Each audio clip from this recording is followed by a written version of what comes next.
Esta labor que realizamos ha encontrado obstáculos, lo hemos dicho en algún otro momento. No hemos recibido respuesta a las solicitudes de información. No hemos podido tener acceso a los centros de detención, salvo en una ocasión en julio.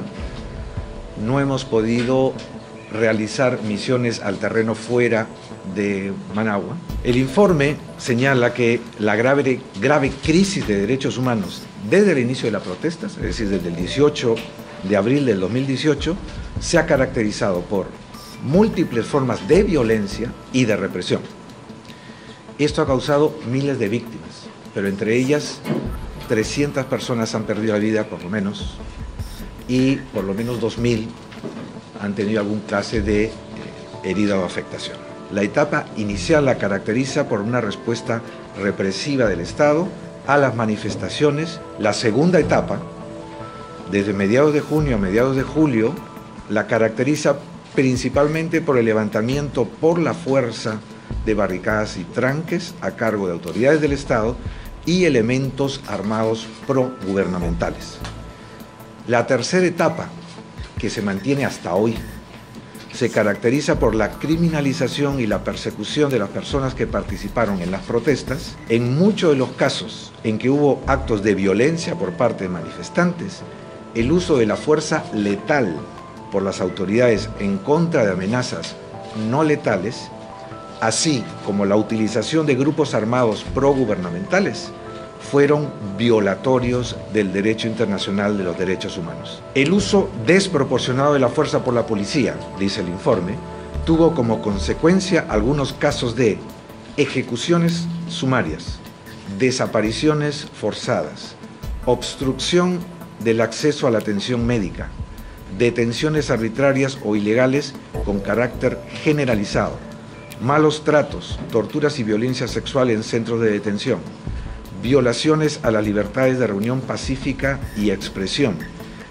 y criminalización de los líderes sociales, personas defensoras de los derechos humanos, periodistas, manifestantes considerados críticos con el gobierno. Aporta claros indicios que elementos armados progubernamentales, incluso aquellos conocidos como fuerzas de choque o turbas, actuaron con el beneplácito de autoridades estatales de alto nivel y de la Policía Nacional, muchas veces de forma conjunta y coordinada. Estos grupos participaron en redadas y en ataques contra manifestantes y realizaron detenciones ilegales. Si bien el gobierno ya no niega la existencia de estos elementos armados progubernamentales, sí aprueba sus acciones y les permite operar con impunidad. Las autoridades siguen recurriendo a campañas de descrédito, amenazas de persecución penal, despidos arbitrarios de funcionarios públicos y de otras formas de acoso, de intimidación de todo aquel que se considera crítico del gobierno. Los líderes del movimiento campesino y de organizaciones estudiantiles han sido su principal blanco. Los funcionarios públicos, incluidos docentes y médicos, críticos del gobierno, han sido hostigados, han sido intimidados, incluso atacados. Las autoridades, incluso al más alto nivel, han estigmatizado y desacreditado cada vez más a los manifestantes, defensores de derechos humanos, describiéndolos como terroristas, golpistas o plagas.